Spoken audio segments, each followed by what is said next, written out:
విస్తరించి పునర్నిర్మించింది కాశీ విశ్వనాథ దేవాలయాన్ని రాణి అహల్యాబాయి హోల్కర్. ఈ సంవత్సరం రాణి దుర్గావతి ఒక గిరిజన యొక్క రాణి. కేవలం ఈ దేశం లోపల రాజులు మాత్రమే యుద్ధం చేయలేదు. ఇంతకుముందు ప్రసాద్ గారు చెప్పినట్టు ఈ దేశాన్ని, ధర్మాన్ని, సంస్కృతిని రక్షించుకోవడానికి అవసరం అనుకుంటే కథన రంగంలోకి దూకినటువంటి వందలాది మంది మహారాణులు పుట్టినటువంటి పుణ్యభూమి భారత భూమి, కర్మభూమి భారత భూమి, తపోభూమి భారత భూమి. మొఘలుల మీద కత్తిబట్టి యుద్ధం చేసి ధర్మాన్ని నిలబెట్టినటువంటి రాణి దుర్గావతి 500వ జయంతి సంవత్సరం ఈ సంవత్సరం మనం జరుపుకుంటున్నాం. బిర్సా ముండాను పూజిస్తారు. వీళ్ళెవరు కూడా వాళ్ళ సొంత అధికారాల కోసం పోరాడలేదు, పదవుల కోసం పోరాడలేదు, లేకపోతే అధికారాన్ని చేదిక్కించుకోవడం కోసం పోరాడలేదు. ఈ స్వదేశాన్ని, స్వధర్మాన్ని, ససంస్కృతిని పరిరక్షించుకునేటువంటి ఒక సంకల్పంతో తమ జీవితాలను త్యాగం చేసినటువంటి మహనీయులు భగవాన్ బిర్సా ముండా.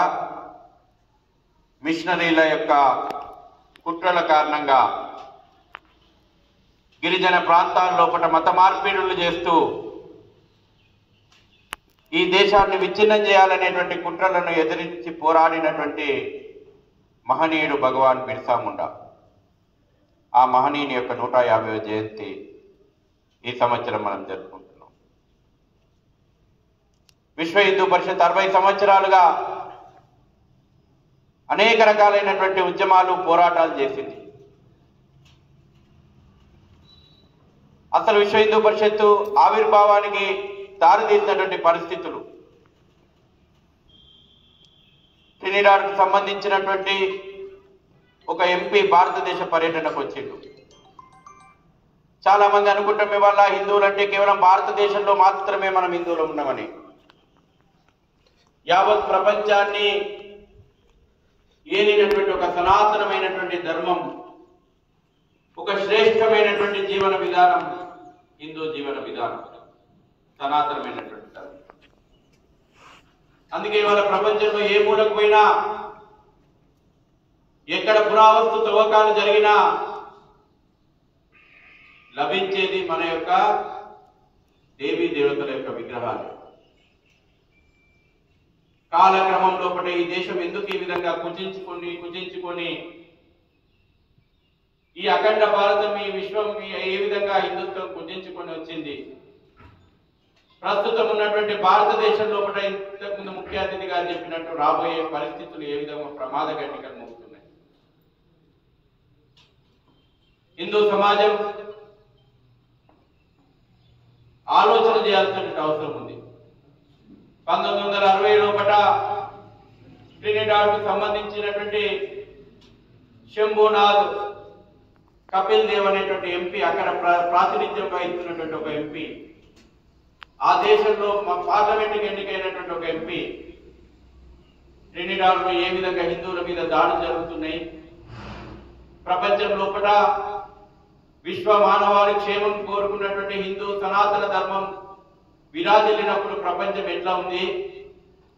మా మతమే గొప్పది, మా దేవుడు మాత్రమే దేవుడు, ఇతరుల దేవుళ్ళు దేవుళ్ళు కాదు, మేము విగ్రహాలు ధ్వంసం చేస్తాం, మేము కాఫీలను హత్య చేస్తాం, మా దేవుడిని నమ్మాలే అని విలయ తాండం చేస్తున్నటువంటి, విషం జిమ్ముతున్నటువంటి మతోన్మాద రాజ్యాలు రాజ్యమేలుతున్నటువంటి దేశాల లోపల ప్రజల యొక్క పరిస్థితి ఏముంది? హిందువులను ట్రినిడాడ్లో కాపాడాలి అని ఆనాడున్నటువంటి పరమ పూజ్య సర్సంచాలకు గురూజీ ఫోటో పెట్టుకున్నాం. ఇక్కడ మనం గురూజీ ముందర ప్రస్తావన పెడితే ఈ దేశంలో ఉన్నటువంటి స్వామీజీలు, ఈ దేశంలో ఉన్నటువంటి అనేక మంది మహనీయుల ముందర ఆ ప్రశ్న సంఘం ద్వారా పెట్టబడ్డది. ప్రపంచవ్యాప్తంగా ఉన్నటువంటి మన సోదరులను కాపాడుకోవాలి, ఈ సనాతనమైనటువంటి ధర్మాన్ని, సంస్కృతిని కాపాడుకోవాలి. దాంతో పాటు రాబోయే రోజుల్లో భారత్ను మనం కాపాడుకోవాల్సిన అవసరం ఉంది. అందులో భాగంగానే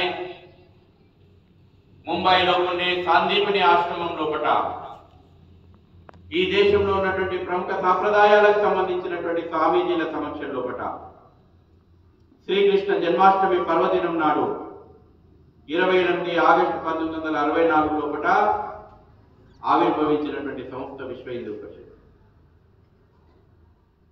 ఆనాటి నుంచి ఒక పక్కన ఆందోళనాత్మక కార్యక్రమాలు, ఒక పక్కన సేవా కార్యక్రమాలు, ఒక పక్కన హిందూ సమాజాన్ని జాగృతం చేసేటువంటి కార్యక్రమాలు, చైతన్యం చేసేటువంటి కార్యక్రమాలు, ఒక పక్కన హిందూ సమాజం లోపల చోటు చేసుకున్నటువంటి బలహీనతను దూరం చేసేటువంటి ప్రయత్నాలు. దేశవ్యాప్తంగా ఇవాళ 60,000 సేవా కార్యక్రమాలు, 6,000 మందికి పైగా పూర్తి సమయ కార్యకర్తలతోటి గ్రామాన కూడా హిందూ సమాజాన్ని చైతన్యం చేసేటువంటి, జాగృతం చేసేటువంటి, కదం కలిపి ముందుకు నడిపేటువంటి ఒక మహాయజ్ఞాన్ని విశ్వ హిందూ పరిషత్ నిర్వహిస్తాం. మిత్రులారా, ఇది వ్యక్తి కోసం నిర్వహిస్తున్నటువంటి కార్యక్రమాలు కాదు, సంస్థ ప్రచారం కోసం నిర్వహిస్తున్నటువంటి కార్యక్రమాలు కాదు. ఇది ఈ దేశం కోసం, ఈ ధర్మం కోసం, ఈ సంస్కృతి కోసం, మన పూర్వీకులు ఏదైతే మనకు అందించిపోయినటువంటి ధైర్య వీర్య పరాక్రమాలను ఒక్కసారి మనం గుర్తు చేసి, మీ తరానికి గుర్తు చేసి, రాబోయే తరాలకు ఈ శ్రేష్టమైనటువంటి ధర్మాన్ని అందించిపోయేటువంటి ఒక మహాయజ్ఞం ఇది. ఇక్కడ పనిచేస్తే పేరు ప్రఖ్యాతులు రావు, ఇక్కడ పనిచేస్తే కిరీటాలు రావు. మన గీతులో, వైయక్తి గీతులో చెప్పినట్టు ముండ్ల బాట మీద మనం ప్రయాణం చేస్తున్నాం. ఈరోజు మనం హిందువులుగా ఉన్నాం, ఈరోజు మనం హిందువులుగా గర్వంగా చెప్పుకుంటున్నాం. ఈరోజు హిందువులుగా మనం ఇక్కడ సమావేశమైనాం. వినబడుతుందా చివరి వరకు? ఒక్కసారి మనం ఆలోచన చేద్దాం. మన పూర్వీకులు అనేక మంది రాజుల పేర్లు, రాణుల పేర్లు నేను ఇక్కడ మీ ముందర ప్రస్తావించిన. వాళ్ళెవరు కూడా అధికారం కోసం కానీ లేకపోతే పదవుల కోసం కానీ పోరాడినటువంటి వాళ్ళు కాదు అని మీ ముందర చెప్పిన. వారి ఎంబడి నడిచింది ఎవరు? వారి బలం ఏంది? మన తాత ముత్తాతలు. వారి బలం ఏంది? ఒక ఛత్రపతి శివాజీ వెనుక నిలబడ్డది ఎవరు? మన పూర్వీకులు.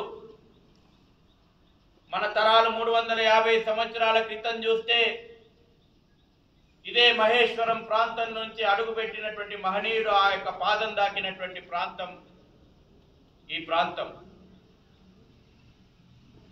ఈ ప్రాంతం గుండానే శ్రీశైలం వరకు వెళ్ళి ఆ జగదాంబిక అనుగ్రహంతో ఖడ్గాన్ని బహుమతిగా పొంది స్వీకరించి హిందూ సామ్రాజ్యాన్ని, హైందవీ సామ్రాజ్యాన్ని నిర్మాణం చేసినటువంటి ఛత్రపతి శివాజీ వారసులం మనం. ఆ మహా సైన్యం లోపల ఉన్నటువంటి వాళ్ళు తాత ముత్తాతలకు, ఆ అవ్వమ్మలకు వారసులం మనం. ఆ రక్తం మన లోపల ఉన్నది, ఆ DNA మన లోపల ఉన్నది. చాలా మంది వాళ్ళ భయం కారణంగానో ప్రలోభం కారణంగా మతం మారినటువంటి వాళ్ళు ఉన్నారు. ఒకనాడు వాళ్ళందరూ కూడా హిందువులే. ప్రపంచంలో ఉన్నటువంటి మతాలకు ఫలానా మతం ఫలానా సంవత్సరంలో పుట్టిందని చెప్పొచ్చు. 2024 సంవత్సరాలకు పూర్వం ఈ ప్రపంచం లోపల క్రిస్టియానిటీ లేదు.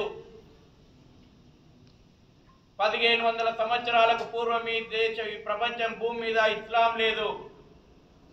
కానీ సనాతనమైనటువంటి ధర్మం యుగ యుగాల చరిత్ర ఉన్నటువంటి ధర్మం. మనం రాముణ్ణి దేవునిగా పూజిస్తాం. రామునికి ముందు 10 తరాలు చెప్పమంటే చెప్తాం. మనం కృష్ణుడిని దేవునిగా పూజిస్తాం. కృష్ణుడికి 10 తరాల ముందు చెప్తాం. స్వయంగా రాముడు, కృష్ణుడు ఈ దేశం మీద నడయాడి వేదాలు వెల్లివిరిసినటువంటి దేశం ఇది. అంత గొప్పదైనటువంటి సంస్కృతి ఏ విధంగా ఇవాళ నిలబడగలిగింది? మన పూర్వీకుల త్యాగాలు, మన పూర్వీకులు చేసినటువంటి బలిదానాలు. పెద్దలు చెప్పారు, ప్రసాద్ గారు, చరిత్ర లోపల, దేశం లోపల, ప్రపంచం లోపల అనేక సంస్కృతులు వచ్చినాయి, కాలగర్భంలో కలిసిపోయినాయి. కానీ మన దేశం మీద దండయాత్ర చేయనటువంటి జాతి లేదు. శకునులు దాడి చేసిండ్రు, హూనులు దాడి చేసిండ్రు, కుషానులు దాడులు చేసిండ్రు, గజనీలు, గోరీలు, తుగ్లక్లు, బహుమనీలు, నిజాంలు, మొఘలులు, తురుష్కులు, పోర్చు, డచ్చు, బ్రిటిషర్లు. చివరికి ఈ రోజున రాజకీయాల ముసుగుల్లోపట కుహానా, సెక్యులరిస్టులు, హేతువాదులు, రకరకాల వేషాల్లో పట్టినటువంటి హిందూ వ్యతిరేక శక్తులు. ఏ రకంగా తట్టుకొని నిలబడగలిగినాం మనం? ప్రపంచం లోపల అనేక మతాలు, దేశాలే 10 సంవత్సరాలు, 20 సంవత్సరాలు, 50 సంవత్సరాలు పరాయి పాలనలో ఉంటే దేశాలే మతాలు మారిపోయినాయి. ఇవాళ ఇరాక్ అనేటువంటి ఒక దేశం కనబడుతుంది మనకు, ఇరాన్ అనేటువంటి ఒక దేశం కనబడుతుంది. పార్సీలు ఇవాళ ఆ దేశంలో లేరు. అక్కడ సూర్యుని ఆరాధించేటువంటి ఒక సనాతనమైనటువంటి పద్ధతి ఉంటుండే. ఇవాళ భారతదేశంలో హైదరాబాద్లో శరణు గోరస్తు ఇవాళ పార్సీలు ఇక్కడ మనకు కనబడతారు. పార్సీ గుట్ట కూడా ఉంది.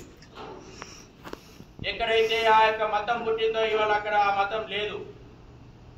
కానీ భారతదేశం ఇన్ని దాడులను ఎట్లా తట్టుకొని నిలబడగలిగింది? ఇన్ని కుట్రలను ఏ విధంగా ఛేదించగలిగింది? ఒకటే ఒక సమాధానం, మన పూర్వీకులు. నేను చెప్పినటువంటి మహారాజులే కాదు, ఆ మహారాజులకు సైన్యంలో ప్రత్యక్షంగా పరోక్షంగా భాగమైనటువంటి బలిదానాలు చేసినటువంటి మన పూర్వీకులు,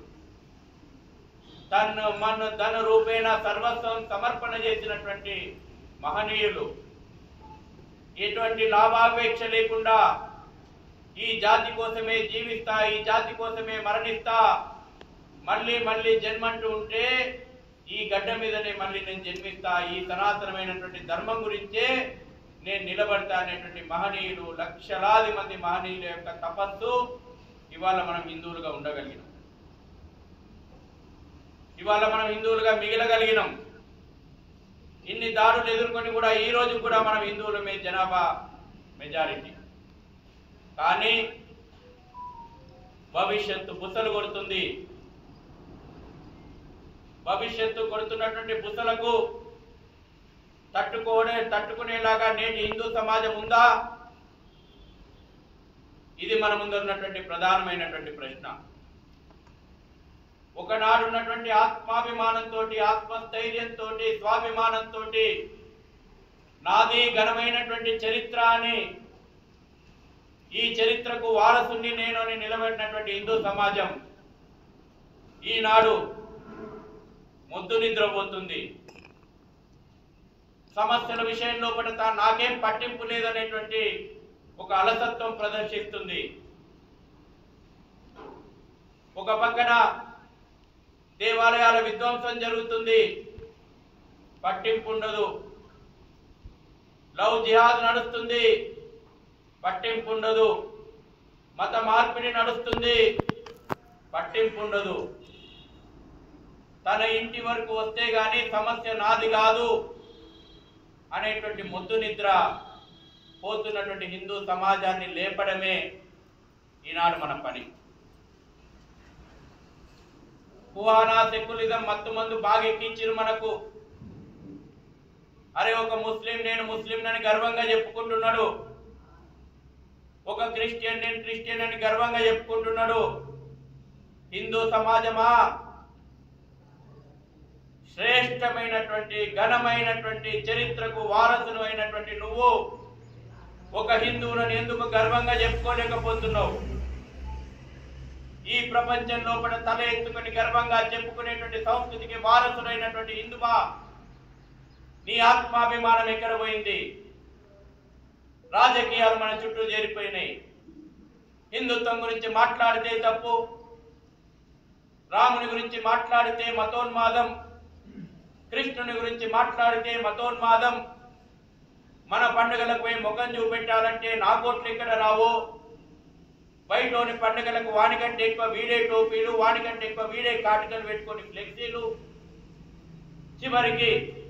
చివరికి మన పండుగల పూట కాషాయం ఇదొక సంస్థదో ఇదొక పార్టీతో సంబంధించింది కాదు. రామాయణం లోపట ఆంజనేయుడు చేతబట్టినటువంటి పతాకం, మహాభారతం లోపట అర్జునుని రథం మీద ఎగిరినటువంటి పతాకం, యుగ యుగాల ఈ సంస్కృతికి సంబంధించినటువంటి కాషాయాన్ని పెట్టుకోవాలంటే ముట్టుకోవాలంటే భయం. చూస్తున్నాం ఇవాళ పండుగల పూట కూడా శుభాకాంక్షలు, ఏ పార్టీ కలర్ ఆ పార్టీ.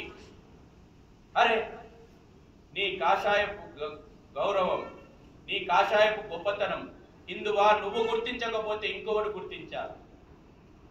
ఎక్కడ పోతున్నాం మనం? ఏ మత్తు మందులో ఉన్నాం మనం?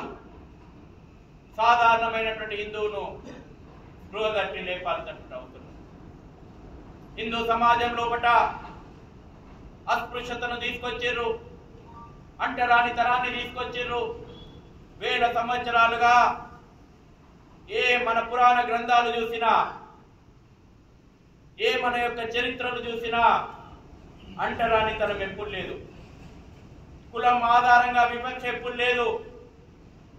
రాక్షసుడు అయినటువంటి రావణుడు బ్రాహ్మణుడైనా సమాజం రాక్షసుల్లాగానే చూసింది. వాల్మీకి మహర్షి రామాయణాన్ని అందించిండు. ఒక బోయ కులంలో పుట్టినటువంటి ఈనాటి కుల వ్యవస్థని ఆధారంగా చూసుకుంటే, ఒక బోయ కులంలో పుట్టినటువంటి వృత్తి, ఆనాటి వృత్తులని వాళ్ళ కులం అనేటువంటి ఒక ట్యాగ్ వేసుకున్నాం మనం. ఒక బోయ వృత్తిలో ఉన్నటువంటి వాల్మీకి మహర్షి ఎట్లయిండు, రామాయణాన్ని ఎట్లా రచించిండు. ఒక మత్స్యకార కుటుంబంలో పుట్టినటువంటి వృత్తిలో పుట్టినటువంటి వ్యాసుడు మహర్షి ఎట్లయిండు, మహాభారతాన్ని ఎట్లా రచించిండు. కాబట్టి కులము అనేటువంటి ఒక కట్టుబాట్లను, కులము అనేటువంటి ఒక కుంపటిని రాజేసి హిందూ సమాజాన్ని చీల్చేటువంటి రాజకీయాలు జరుగుతూ ఉన్నాయి. ఒక హిందువుగా గర్వపడుతున్నాడా? కులానికి ఇస్తున్నటువంటి ప్రాధాన్యం ఇవాళ నీ ధర్మానికి ఎందుకు ఇవ్వట్లేదు ఆ హిందువా? ఆ ధర్మం ఉన్న రోజే కదా నీ కులం ఉంటుంది, నీ కుల వృత్తి ఉంటుంది. ఇవాళ బంగ్లాదేశ్ లోపల మనం పరిస్థితులు చూస్తూ ఉన్నాం. బంగ్లాదేశ్ లోపల హిందువులను ఊచకోత కోస్తా ఉన్నారు. నిన్న మొన్న సంఘటనలు మనం చూసినాం. బంగ్లాదేశ్ లోపల హిందువులను ఊచకోత కోస్తా ఉన్నారు. అక్కడ నువ్వు ఎస్సీయా, నువ్వు ఎస్టీయా, నువ్వు బూసీయా, నువ్వు రెడ్డియా, నువ్వు రావు అని అడగట్లేదు. పడగ వెక్కుతున్నటువంటి ఇస్లామిక్ మతోన్మాద జిహాదీ తీవ్రవాదం చిట్ట చివరి కాశ్మీర్ను మేము మా కత్తులకు బలిష్టమని చెప్పి అక్కడ ఉన్నటువంటి తీవ్రవాద సంస్థలు బాహటంగా, నిర్లజ్జగా, నిస్సిగ్గుగా ప్రకటిస్తూ మారణ హోమానికి హిందువులను బలి తీసుకుంటుండ్రే. ఇక్కడ అందమైనటువంటి నినాదాలు ఇస్తున్నారు. నిన్న నేనే జైనూరు పోయి వచ్చిన, జైనూరులో హిందూ ఆత్మీయ సమ్మేళనానికి పోయి వచ్చిన. గిరిజన ప్రాంతం, రక్షణ చట్టాలు ఉన్నాయి గిరిజనులకు. మొన్న ఎలక్షన్ల రోజున గిరిజనుల మీద సామూహికంగా ఇస్లామిక్ మతోన్మాద గుండాలు, జిహాదీ తీవ్రవాద గుండాలు దాడులు చేశారు. ఒక్క గొంతు మాట్లాడదు, ఒక్క గొంతు దాన్ని ఖండించదు. ఎందుకంటే బాధితుడు హిందువు కాబట్టి. అదే హిందువులలో ఒక సమస్య రాని, ఏదన్నా చిన్న కుల గొడవ కానీ దాని కులాల పేరు మీద పెద్దగా చేసేటువంటి ప్రయత్నం చేస్తారు. అక్కడ దాడి చేసింది ఇస్లామిక్ జిహాదీ కాబట్టి దాన్ని ఖండించడానికి నోళ్లు రావు. ఎంతమంది దళిత వర్గానికి సంబంధించినటువంటి అమ్మాయిల మీద మతోన్మాదులు దాడులు చేస్తా ఉన్నారు. ఎక్కడన్నా ఖండిస్తున్నారా? ఎక్కడన్నా మానవ హక్కుల సంఘాలు ముందుకు వస్తున్నాయా? ఎక్కడన్నా మహిళా హక్కుల సంఘాలు ముందుకు వస్తున్నాయా? ఎక్కడన్నా రాజకీయ పార్టీలు ఖండిస్తున్నాయా? బాధితుడు హిందువు అయితే ఎవరు నోరెత్తలేదు. దాడి చేసినటువంటి వాడు జిహాదీ మతోన్మాదైతే, మిషనరీ మతోన్మాదైతే ఎవరు కూడా నోరెత్తడు. ఎందుకంటే వాళ్ళ లక్ష్యం క్లియర్గా ఉంది. వాళ్ళు హిందువులను కులము, వర్గము, ప్రాంతము, భాష, రాజకీయ విభేదాలు, ఉన్నోడు లేనోడు అనేటువంటి విభేదాలు, ఆడ మగ అనేటువంటి విభేదాలు, దళితుడు పేద అనేటువంటి విభేదాలు, చదువుకున్నోడు చదువుకోలేనటువంటి విభేదాలు, ఈ విధంగా హిందువులను ఎన్ని రకాలుగా విభజించాలి, పాలించాలి, మైనార్టీలను మతం పేరు మీద కలపాలి అనేటువంటి రాజకీయాలు నడుస్తున్నాయి. ఈ రాజకీయాలతో అధికారంలోకి వస్తున్నటువంటి వాళ్ళు ఎవరికి వత్తాసు పలుకుతున్నారు? ఒక్కొక్క ఆయన చెప్పుకుంటాడు, నేను భయంకరమైనటువంటి హిందువు, మేము కాదా హిందువులమని అంటాడు. అరే, దారుస్థలం ఎజెండా, రజాకార్ ఎజెండా హిందువుల మీద దాడులు చేస్తుంటే అడ్డుకోలేనటువంటి నీవు హిందువుగా చెప్పుకోవడానికి సిగ్గుపడాలి. అధికారాలు చేత పట్టుకొని వాళ్ళ రజాకార్ ఎజెండాలకు దాసోహం అంటున్నటువంటి మీరు ఇవాళ హిందువుగా చెప్పుకోవడానికి సిగ్గుపడాలి. అటువంటి రాజకీయాలను ప్రత్యక్షంగా పరోక్షంగా సహకరిస్తున్నటువంటి హిందువా, నీ అస్తిత్వాన్ని నువ్వే ప్రమాదంలో పడేసుకుంటున్నావు. హిందూ సమైక్యత కావాలి, హిందూ ఏకత కావాలి. అందుకే విశ్వ హిందూ పరిషత్ పనిచేస్తుంది. ఇవాళ సమాజం లోపల హిందూ ఐక్యత తీసుకురావడం లోపల ఈ కులము అనేటువంటి అడ్డుగోడలను తొలగించి ఈ అంటరానితనం అనేటువంటి ఒక భయానకమైనటువంటి చెడును రూపుమాపి హిందూ సమాజాన్ని ఏకత తీసుకురావాలి. అందుకే అనేక ప్రయత్నాలు. మొట్టమొదటి విశ్వ హిందూ పరిషత్ సమావేశంలో బట్టే హిందువులందరూ సోదరులు అందరూ స్వామీజీలందరూ ఒక వేదిక మీదకి వచ్చారు. స్వామీజీలందరూ ముక్త కంఠంతో మొట్టమొదటి విశ్వ హిందూ పరిషత్ సమావేశంలో ఇచ్చినటువంటి పిలుపు ఏంటంటే, హిందువులందరూ కూడా సోదరులమే, ఏ హిందువు కూడా అస్పృశ్యుడు కాదు, హిందువులందరము ఒక తల్లి పిల్లలమే.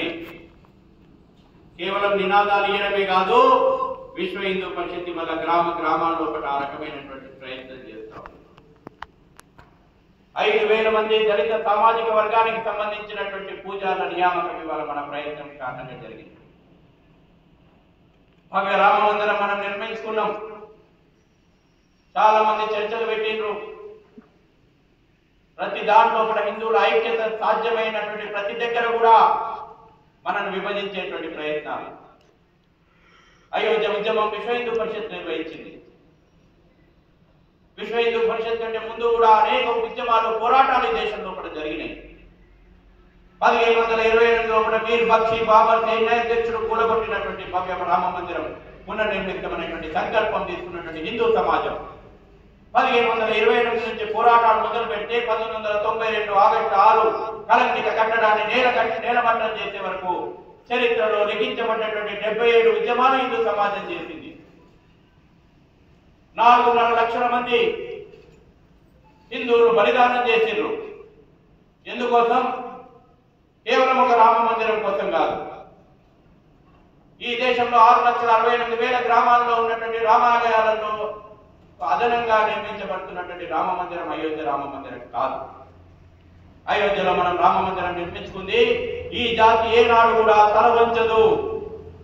ఈ జాతి ఎప్పటికైనా తల ఎత్తుకొని నిలబడుతుంది. ఈ జాతి స్వాభిమాన మందిరం భవ్య రామ మందిరం.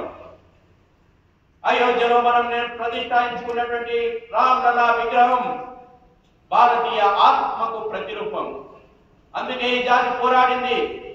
గ్రామాల నుంచి రామదండు కదిలింది. విశ్వ హిందూ పరిషత్ పిలుపునిస్తే నిరక్షరాస్యులు, భాష రాదు అయినా ట్రైన్లలో వచ్చేటోళ్ళు ట్రైన్లలో, బస్సులలో పోతారు, బస్సులో సొంత నిధులు పెట్టుకొని పోయేప్పుడు రామ మందిర ఉద్యమంలో పాల్గొనేటప్పుడు తిరిగి ఇంటికి వస్తామా రాదా తెలియదు. ఇదే మహేశ్వరం ప్రాంతం నుంచి అనేక మంది కరసేవకులు ఉన్నారు. లాఠీలు దెబ్బలు తిన్నటువంటి కరసేవకులు ఉన్నారు. తూటా దెబ్బలు తిన్నటువంటి కరసేవకులు ఉన్నారు. ప్రతి ఇంటి నుంచి తల్లి వీర తిలకం దిద్ది కుమారుణ్ణి పంపింది అయోధ్య కరసేవకు. ప్రతి ఇంటి నుంచి ఒక వీర నారి తన భర్తకు వీర తిలకం దిద్ది ప్రతినిధి పంపింది. వెళ్ళండి, భారతీయ స్వాభిమాన మందిరాన్ని నిర్మించుకోవాలి, రాబోయే తరాలకు ఈ జాతి చైతన్యాన్ని అందించేటువంటి ఒక స్ఫూర్తి కేంద్రం అయోధ్య రామ మందిరం నిలవాలని చెప్పేసేటువంటి ఆలోచనలో భాగంగా చేసినటువంటి విశ్వ హిందూ పరిషత్ పోరాటం. మనం అదృష్టవంతులం, ఈ తరం అదృష్టవంతులం. 9 తరాలు పోరాడినాయి, మనం కాంట్రిబ్యూషన్ చేసినాం, మందిరం నిర్మించుకున్నాం. ఎవరయ్యా ఈ మందిరానికి?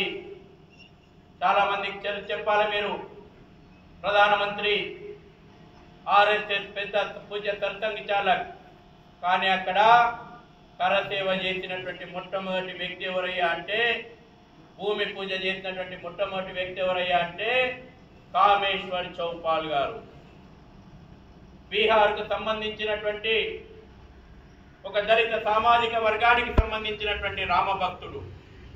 ఈ దేశంలో ఉన్నటువంటి ఒక కోటాను కోట్ల హిందువులకు ఒక సందేశం ఇవ్వడానికి కామేశ్వర్ చౌపాల్ గారు కరసేవ లోపల మొట్టమొదటి పూజ చేసిండు. 89 లోపల, మొన్న ప్రాణ ప్రతిష్ఠ లోపల కూడా దగ్గరుండి నిలబడి పూజలు చేసిండు. ఎందుకోసం ఇది నిర్వహించినాం? ఈ దేశం లోపల హిందూ సమాజాన్ని ఐక్యత తీసుకురావడం. అనేక ఉద్యమాలు ఉన్నాయి గ్రామాల లోపల. ఇవాళ అది హిందూ చైతన్యానికి సంబంధించినటువంటి ఉద్యమాలు. రామసేతును ధ్వంసం చేస్తా అంటే ఈ రాముడు కట్టినటువంటి కట్టడం ఈ రోజు కూడా రామాయణానికి ఆనవాళ్ళు ఏవైనా చెప్పాలంటే ఈ దేశం లోపల అనేక రకాలైనటువంటి రుజువులు ఉన్నాయి.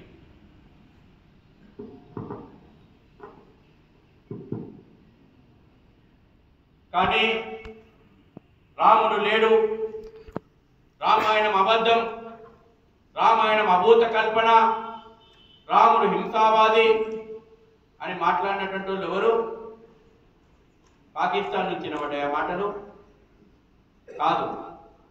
ఈ దేశం లోపల మనం ఎన్నుకున్నటువంటి ప్రభుత్వాలు, యూపీఏ 1 ప్రభుత్వం లోపల మన్మోహన్ సింగ్ నేతృత్వంలో ఉన్నటువంటి, సోనియా గాంధీ డైరెక్షన్ లో ఉన్నటువంటి యూపీఏ 1 ప్రభుత్వం సుప్రీంకోర్టుకి ఏమని అఫిడవిట్ ఇచ్చిందంటే రాముడు లేడు, రాముడు అబద్ధం, రాముడు అభూత కల్పన, అది రాముడు కట్టినటువంటి బ్రిడ్జి కాదు, రామసేతు అనేటువంటిది అదొక ప్రకృతితో ఏర్పడినటువంటి తాత్కాలికమైనటువంటి కట్టడం.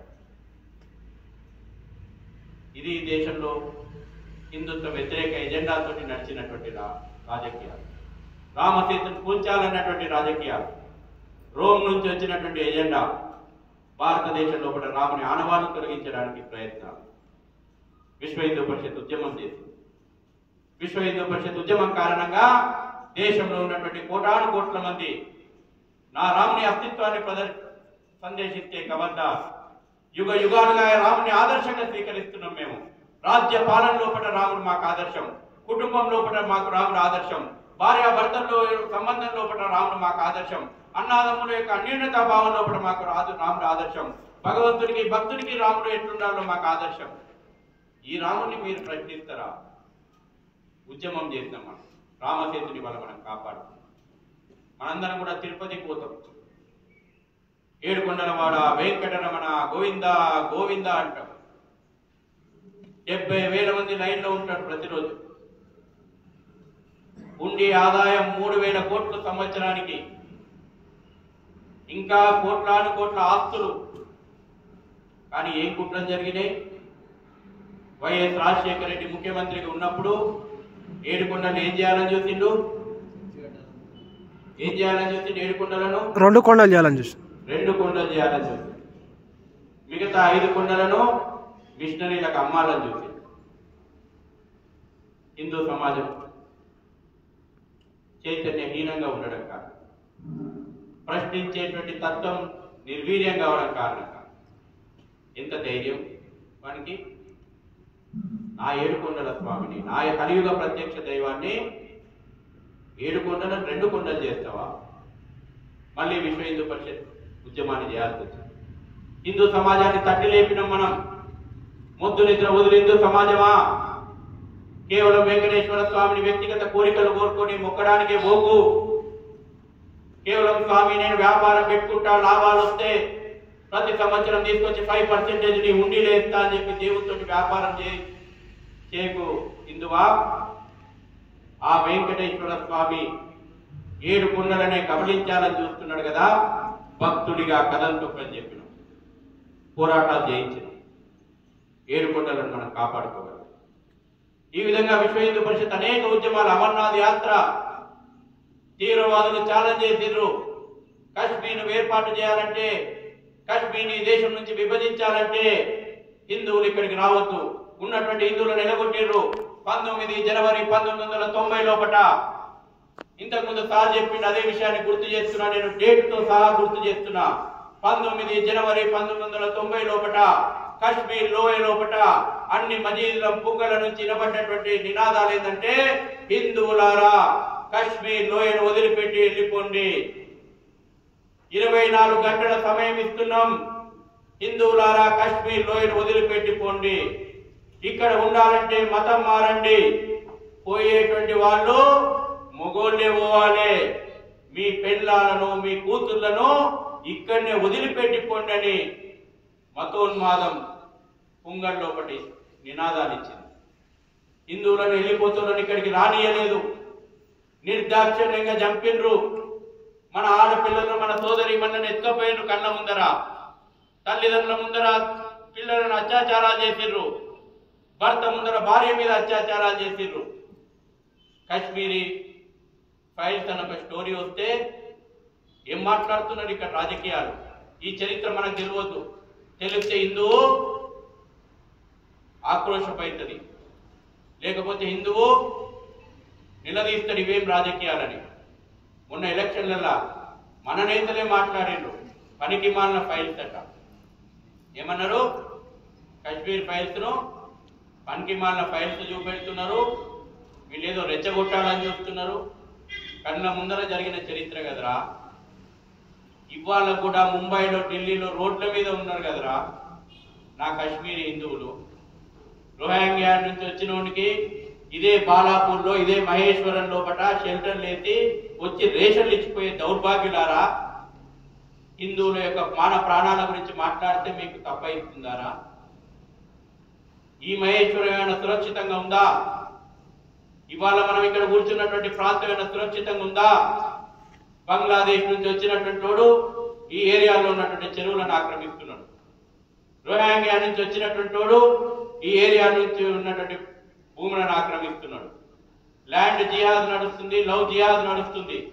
మొద్దు నిద్రపోతున్నాం. వాళ్ళ ఓట్ల కోసం కక్కుర్తి పడుతున్నాయి పార్టీలు. వాళ్ళకు రేషన్ కార్డులు ఇస్తున్నాయి, ఆధార్ కార్డులు ఇస్తున్నాయి, పాస్పోర్ట్లు ఇస్తున్నాయి. రాచకొండ కమిషనర్ స్వయంగా ఒప్పుకున్నాడు, ఇంతమంది చొరబాటుదారులు ఉన్నారు, ఒక్కడన్నా వెనక్కి పంపిరా. రాబోయే రోజుల్లో కూడా మహేశ్వరం భవిష్యత్ ఏంది? ఎంఐఎం పాలనకు రాబోతుంది. హిందూ సమాజం మొద్దు నిద్ర లేవకపోతే, హిందూ సమాజం తన చుట్టూ ఏం జరుగుతుందో ఆలోచన చేయకపోతే, రాబోయే రోజుల్లో కూడా పాత పట్టణం నుంచి విస్తరిస్తున్నటువంటి దారుసలాం ఎజెండా, రజాకార్ ఎజెండా ఈ పార్టీకి కొన్ని ప్రాంతాల్లో, ఈ ప్రాంతం లోపల కొన్ని ఏరియాలను కబ్జా చేసుకుంటుంది. రాబోయే రోజుల్లో కూడా రజాకార్ ఎజెండాను అమలు చేస్తుంది. నిన్న నిర్మల్ లోపల ఒక మాతృమూర్తి చెప్తుంది, మొన్న బస్ స్టాండ్ లో నిలబడితే ఇట్లకెళ్ళి ఆ పిల్లగాడు పోతుండట, ఒక ఆయన ఎక్కించుకొని, ఒక ముస్లిం సంబంధించినటువంటి వ్యక్తి స్కూల్ పిల్లగాడిని ఎక్కించుకొని పోతుండట. డాడీ డాడీ ఆ బిల్డింగ్ కట్టుకుందామా అంటే ఆయన చెప్తున్నట్టు ఆ పిల్లగాడికి, కట్టుకోద్రా, ఒక 10 ఏళ్ళు ఆగు, ఇవన్నీ మనయే అయిపోతాయి అని. మనకు నవ్వొస్తుంది. రాబోయే ప్రమాదం, రాబోయే ప్రమాదం అది. ఇవాళ విశ్వ హిందూ పరిషత్ ఈ విషయాన్ని మీ ముందర పెడుతుంది. 60 ఏళ్లుగా మనం అనేక విషయాలు చేస్తున్నాం. ఇవాళ వక్ఫ్ బోర్డు చట్టం గురించి చర్చ నడుస్తుంది. ఒక భయానకమైనటువంటి చట్టం. రాత్రికి రాత్రి వచ్చి ఈ ఫంక్షన్ హాల్ నాది అని క్లెయిమ్ చేసుకుంటే అది వక్ఫ్ బోర్డు పరిధిలోకి వెళ్ళిపోతుంది. ఈ ఫంక్షన్ హాల్ ఓనర్కు రైట్ కూడా ఉండదు. ఈ పార్టీకే భారత సైన్యం, భారత రైల్వే తర్వాత అత్యధిక ఆస్తులు ఉన్నటువంటి సంస్థగా వక్ఫ్ బోర్డు ఆవిర్భవించింది. మతం ఆధారంగా విశేషమైనటువంటి అధికారాలు ఇచ్చి ఈ దేశం లోపల మతం ఆధారంగా ప్రత్యేకమైనటువంటి హక్కులు ఇచ్చి వక్ఫ్ బోర్డు చట్టంలో ఉన్నటువంటి లొసుగులో జరుగుతున్నటువంటి ల్యాండ్ జిహాద్ ఏదైతే ఉందో రాబోయే రోజుల్లో సాక్షాత్తు నేనంటున్నటువంటి మాటలు కాదు, మధ్యప్రదేశ్ హైకోర్టు న్యాయమూర్తి ఒక సంచలనమైనటువంటి కామెంట్ చేసిండు. చూస్తూ పోతే రాబోయే రోజుల్లో ఈ దేశం మొత్తాన్ని కూడా వక్ఫ్ బోర్డు ప్రాపర్టీ అనేటట్టున్నారు మీరు.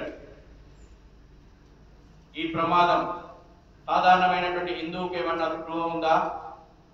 సాధారణమైనటువంటి హిందూ ఆలోచన చేస్తుందా?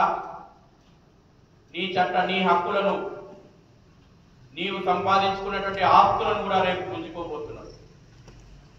మొన్న ఒక ఆయన ఇట్లనే మాట్లాడుతుంటే అన్నాడు, విశ్వ హిందూ పరిషత్ 60 సంవత్సరాల పని ఇవన్నీ చెప్తుంటే మీరు ఇట్లనే చెప్తారన్నా, మీరు ఇట్లనే మాట్లాడతారు.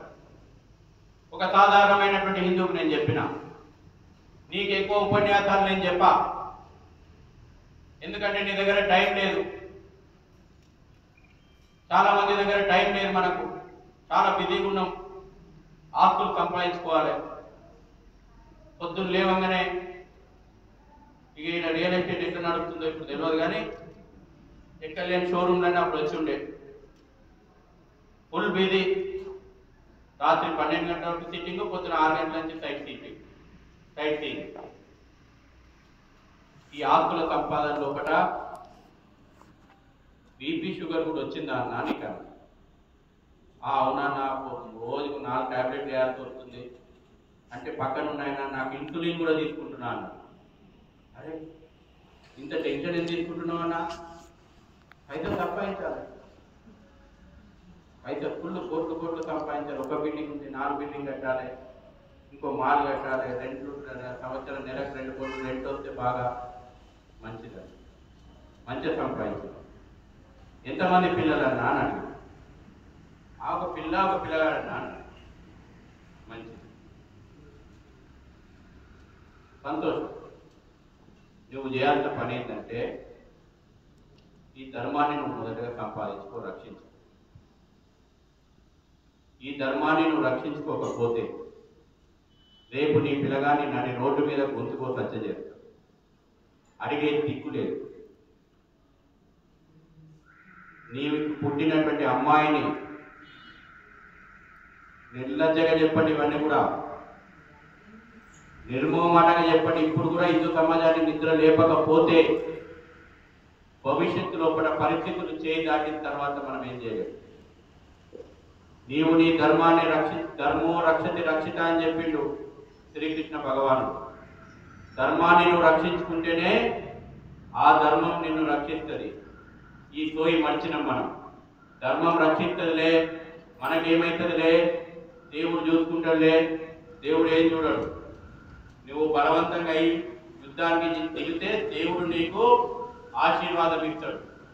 కృష్ణుడికి అదే చెప్పిండు, నేను ఒక్కనే మొత్తం అందరిని చంపేస్తా, నువ్వు మూల కూర్చో అని చెప్పలే భగవద్గీతలా. అరే లే, కొట్టు బాణం, చెయ్యి యుద్ధం, ఇది శ్రీకృష్ణుడు చెప్పిండు. నేను దేవుని నీ పక్కనే ఉన్నా కదా, నా చేత సుదర్శన చక్రం ఉంది కదా, వదిలితే నీ శత్రులందరూ కూడా చచ్చిపోతారు కదా అని చెప్పలే. నీవు యుద్ధం చేయి, యుద్ధాయ కృతనిశ్చయ, యుద్ధం చేయడానికి సిద్ధంగా, ధర్మానికి సంకటం వస్తే యుద్ధం చేయడానికి సిద్ధంగా అని చెప్పింది భగవద్గీత సారాంశం. నువ్వు ఆ పని చేయకుండా నిద్రపోతే నీ అమ్మాయి నడి రోడ్డు మీద రేపు గురైతుంది. నీవు సంపాదించుకున్నటువంటి ఆస్తులు ఆఫ్ఘనిస్తాన్లో గుంజుకొని ఎలగొట్టిర్రు నిన్ను, పాకిస్తాన్లో హిందువులు సంపాదించుకున్న ఆస్తులు గుంజుకొని ఎలగొట్టిర్రు, ఇప్పుడున్నటువంటి బంగ్లాదేశ్లో హిందువులు సంపాదించుకున్నటువంటి ఆస్తులు గుంజుకొని ఎలగొట్టిర్రు, జమ్మూ కాశ్మీర్లో హిందువుల ఆస్తులను గుంజుకొని ఎలగొట్టిర్రు, కేరళలో హిందువుల యొక్క ఆస్తులను గుంజుకొని ఎలగొడుతున్నారు, వెస్ట్ బెంగాల్లో హిందువుల ఆస్తులను గుంజుకొని ఎలగొడుతున్నారు, ఈశాన్య రాష్ట్రాల్లో హిందువుల ఆస్తులను గుంజుకొని ఎలగొడుతున్నారు. మన పక్కన ఉన్నటువంటి పాత పట్టణం భాగ్యనగరం లోపల హిందువుల ఆస్తులను గుంజుకొని ఎలగొడుతున్నారు. ఎందుకు వస్తున్నాయి మహేశ్వరంలో కొత్త కొత్త కాలనీలు? ఎవరు? అవన్నీ కూడా పాత పట్టణం నుంచి వలస వస్తున్నటువంటి హిందువులే. ఎందుకు ఉండలేకపోతున్నారు? అక్కడ జనాభా నిష్పత్తి తారుమారైతే ఈ దేశంలో అనేక ప్రమాదాలు, ఈ దేశం అఖండ భారత్ ముక్కలోకి వచ్చింది. ఒకనాడు ఆఫ్ఘనిస్తాన్ గాంధార రాజ్యం ఇవాళ ఆఫ్ఘనిస్తాన్ అయింది. ఒకనాడు లవ్లీ అయినటువంటి లాహోర్ ఇవాళ నవాపురం ఇవాళ లాహోర్ అయింది. ఒకనాడు ఉన్నటువంటి ఢాకేశ్వర శక్తిపీఠం ఇవాళ ఢాకా అయింది, బంగ్లాదేశ్లో ఉంది. ఇవాళ సరస్వతి పీఠం ఉన్నటువంటి కశ్మీర్ మన దగ్గర లేదు, ఆక్రమిత కశ్మీర్లో ఒకటి ఉన్నది. జనాభా తారతమ్యం అయితే ఈ దేశం కుంచుకుంటూ పోయింది. పెద్ద ఆయన చెప్పిన మన జనాభా ఎట్లా పెరుగుతుంది, వాళ్ళ జనాభా ఎట్లా పెరుగుతుంది. హిందువులు జనాభా రేటు 7.8% తగ్గుతుంది ప్రతి సంవత్సరం. ముస్లింల జనాభా రేటు డబుల్ రేట్లో పెరుగుతుంది. రాబోయే ప్రమాదాలు ఒకసారి హిందూ సమాజాన్ని ముందు నిద్ర లేపాలి. రాజకీయాలు మనం ఆ రకంగా ఆలోచన చేయకుండా వాళ్ళ ఓట్ల కోసం ఎంత కాడికైనా కక్కుర్తి పడేటువంటి పరిస్థితులు వచ్చినాయి. ఎక్కడికి వచ్చిందంటే వీళ్ళు ఎవరన్నా హిందూ సమాజాన్ని ఐక్యత చేసేటువంటి పనులు చేస్తుంటే కుట్రలు చేస్తున్నారు వాళ్ళ మీద కూడా. ఇవాళ విశ్వ హిందూ పరిషత్తును ఆతంకవాద సంస్థ, హిందూ మతోన్మాదులు అనని ధర్మం కోసం రాముడు బాణం ఎత్తితే అది తీవ్రవాదమైతే మేము చేస్తుంది తీవ్రవాదమే. ధర్మ రక్షణ కోసం శ్రీకృష్ణుడు సుదర్శన చక్రాన్ని ఎత్తితే దాన్ని తీవ్రవాదం అంటే మేము చేస్తుంది తీవ్రవాదమే. రాక్షస సంహారం కోసం అమ్మవారు అనేక అవతారాలెత్తి రాక్షస దశావతారాల లోపల ఆయుధాలు బట్టి పోరాటం తీవ్రవాదం అయితే మేం చేస్తుంది తీవ్రవాదమే. మనం ధర్మం కోసం చేస్తున్నాం. ధర్మం కోసం ఎంతటి త్యాగాలకైనా సిద్ధపడాలి. అనేక కుట్రలు జరుగుతూ ఉన్నాయి. పూజ్య కంచి శంకరాచార్యను కూడా జైల్లో పెట్టినటువంటి రాజకీయాలు ఈ దేశం చూసింది. మత మార్పిళ్లను అడ్డుకుంటున్నటువంటి ప్రయత్నం చేస్తుంటే కంచి శంకరాచార్యను కూడా తీసుకుపోయి జైల్లో పెట్టారు. ఇవాళ మనం చూస్తున్నాం, మన చుట్టూ జరిగేటువంటి పరిస్థితులు, రాబోయే ప్రమాదాలు ఆలోచన చేయాలి. ఎన్ని రకాలైనటువంటి జిహాద్ నడుస్తుంది ఇవాళ. మనం ల్యాండ్ జిహాద్, లవ్ జిహాద్, కల్చరల్ జిహాద్ చూస్తున్నాం. ఆ మండి హోటళ్ళు పోయి ఎగబడి తింటున్నారు కదా. ఈ సంస్కృతిని దెబ్బతీసేటువంటి కుట్ర సినిమాలలో చూస్తున్నాం మనం. సినిమాలు వస్తున్నాయి. నీ దేశాన్ని, నీ సంస్కృతిని, నీ దేవి దేవతను అపహాస్యం చేస్తే మనమే 200 రూపాయల టికెట్ పోయి చప్పట్టు కొడతాం, వాడు హీరో అవుతాడు మనకు. ఈ దేశం కోసం, ఈ సంస్కృతి కోసం సర్వం సమర్పణ చేసినటువంటి ఒక ఛత్రపతి శివాజీ హీరో కాదు. ఈ దేశాన్ని, ధర్మాన్ని దూలనాడుకుంటూ వ్యాపారం చేసుకుంటున్నటువంటి ఒక సల్మాన్ ఖాన్ హీరో అవుతున్నాడు, ఒక షారుఖ్ ఖాన్ హీరో అవుతున్నాడు. ఈ దేశాన్ని ముక్కలు ముక్కలు చేస్తామన్నటువంటి రోజులను పార్లమెంట్కి ఎన్నిక చేయబడుతున్నారు.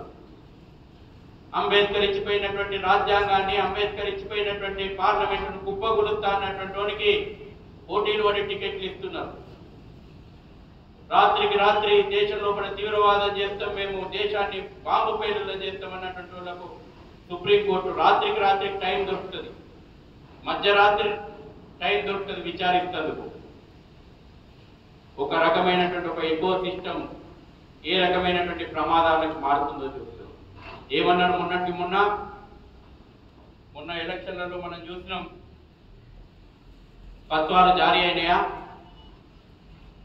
ఫత్వాలు జారీ చేయనటువంటి ఎలక్షన్లు 24లో మనం చూసినాం. ఈ ఫత్వాలు జారీ అయిన తర్వాత జరిగినటువంటి ఎలక్షన్లలో హిందువులను ఏ రకంగా విభజించిండ్రు, మైనార్టీ పేరు మీద ముస్లింలు ఏ రకంగా ఏకమైనరు, దేశంలో వచ్చినటువంటి ఫలితాలు ఏంటి? నిజంగా హిందూ సమాజం ముద్దు నిద్ర వదలకుండా, ముద్దు నిద్ర వదిలి జాగృతమై ఇవాళ ఫలితాలు ఒక రకంగా చేస్తుంటే, ఇవాళ వక్ఫ్ బోర్డు యాక్ట్ను మళ్ళీ పార్లమెంటు, జాయింట్ పార్లమెంటరీకి పంపాల్సిన అవసరం లేకుండే, ఈ దేశంలో ఒకటి జనాభా నియంత్రణ చట్టం ఈ పాటికే వస్తుండే. కారణం ఎవరు? ఈ దేశాన్ని రక్షించుకోవాల్సినటువంటి మనమే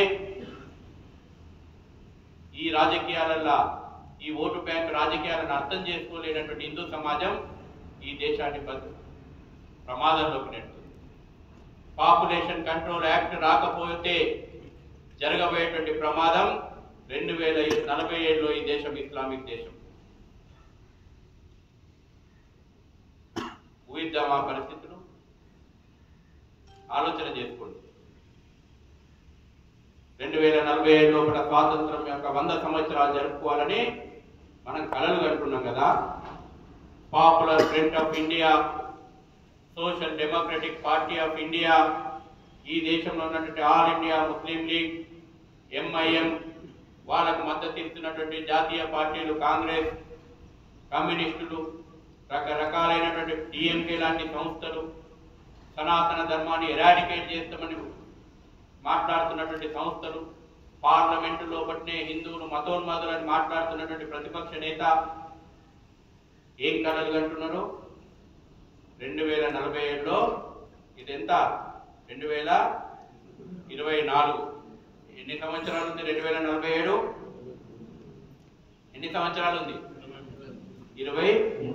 మనందరం భగవంతుని అనుగ్రహంతో మనందరం బతికే ఉంటాం కదా. అందరం కూడా భగవంతుని ఆశీర్వాదంతో చూస్తాం ఆ పరిస్థితులు. ఈ దేశాన్ని ధర్మాన్ని కాపాడుకుందామా? 2047 లోపల దారుల్ ఇస్లాంగా ప్రకటించబడితే ఆ భయానక సంఘటనలు ఎదుర్కొందామా? చెప్పండి, మీరే సమాధానం చెప్పాలి. ఆ భయానకమైనటువంటి సంఘటనలకు మన తల్లులను, మన చెల్లెలను బలి పెడదామా? మన ఆస్తులను, మన దేవాలయాలను దగ్ధం చేయించుకుందామా? కళ్ళ ముందర జరిగింది. వారం రోజుల నుంచి 15 రోజుల నుంచి బంగ్లాదేశ్లో చూడండి, ఊచకోతలు పోస్తున్నారు. హిందువులను దేవాలయాలను దగ్ధం చేస్తున్నారు, హిందువుల వ్యాపారాలను దగ్ధం చేస్తున్నారు, హిందువుల ఆస్తులను దగ్ధం చేస్తున్నారు, హిందువుల అమ్మాయిల పైన అత్యాచారాలు చేస్తున్నారు. ఎత్తుకపోయి కొన్ని వీడియోలు చూస్తే రక్తం ఉంటుంది. అసలు ఏం చేయలేకపోతున్నాం కదా.